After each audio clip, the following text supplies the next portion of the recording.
বরগুনার আমতলী উপজেলার গাজীপুর বন্দরবাজারে ভয়াবহ অগ্নিকাণ্ডে ৭টি দোকান সম্পূর্ণ পুড়ে ছাই হয়ে গেছে। এছাড়া আরও ৪টি দোকান আংশিকভাবে ক্ষতিগ্রস্ত হয়েছে। বুধবার ১১ মার্চ ইফতারের আগ মুহূর্তে উপজেলার ৩ নং ১৮গাছিয়া ইউনিয়নের গাজীপুর বন্দরবাজারে এ অগ্নিকাণ্ডের ঘটনা ঘটে। স্থানীয় সূত্রে জানা যায়, বাজারের একটি মুদি ও মনোহারি দোকানে বৈদ্যুতিক শর্ট সার্কিট থেকে আগুনের সূত্রপাত হয়। মুহূর্তের মধ্যেই আগুন দ্রুত ছড়িয়ে পড়ে পাশের দোকানগুলোতে। এই সময় স্থানীয় ব্যবসায়ী ও এলাকাবাসী আগুন নেভানোর চেষ্টা চালালেও আগুনের তীব্রতার কারণে তা নিয়ন্ত্রণে আনা সম্ভব হয়নি। অগ্নিকাণ্ডে হাসান, দুলাল, ফোরকান, আমির, আব্দুর রাজ্জাক, আব্দুল হালিমের দোকান সম্পূর্ণভাবে পুড়ে যায়। এছাড়া পাশের আরও ৪টি দোকান আংশিকভাবে ক্ষতিগ্রস্ত হয়েছে। খবর পেয়ে আমতলী ফায়ার সার্ভিসের একটি ইউনিট ঘটনাস্থলে পৌঁছে স্থানীয়দের সহযোগিতায় দীর্ঘ সময় চেষ্টা চালিয়ে আগুন নিয়ন্ত্রণে আনে। তবে ততক্ষণে বাজারের ৭টি দোকান সম্পূর্ণ পুড়ে ছাই হয়ে যায় এবং আরও ৪টি দোকান আংশিকভাবে ক্ষতিগ্রস্ত হয়। ক্ষতিগ্রস্ত ব্যবসায়ীরা জানান, আগুনে তাদের দোকানের মালামাল, নগদ টাকা ও আসবাবপত্র পুড়ে গেছে।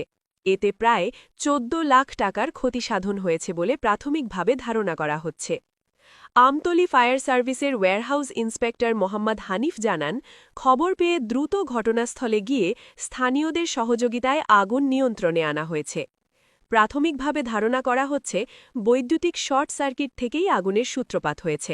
কিছু মালামাল তিনি সরাতে পারছিলেন।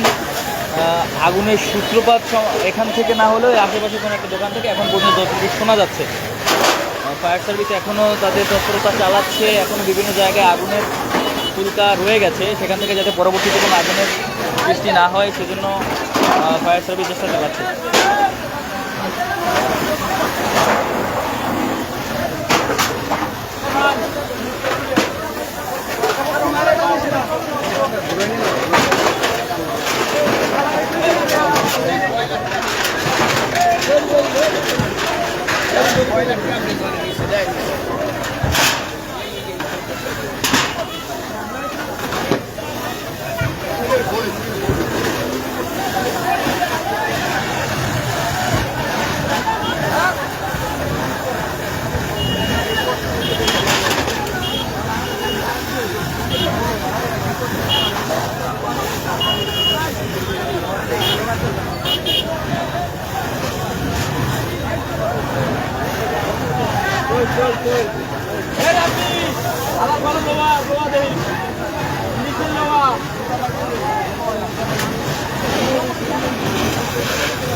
আমরা বিড়ালের এই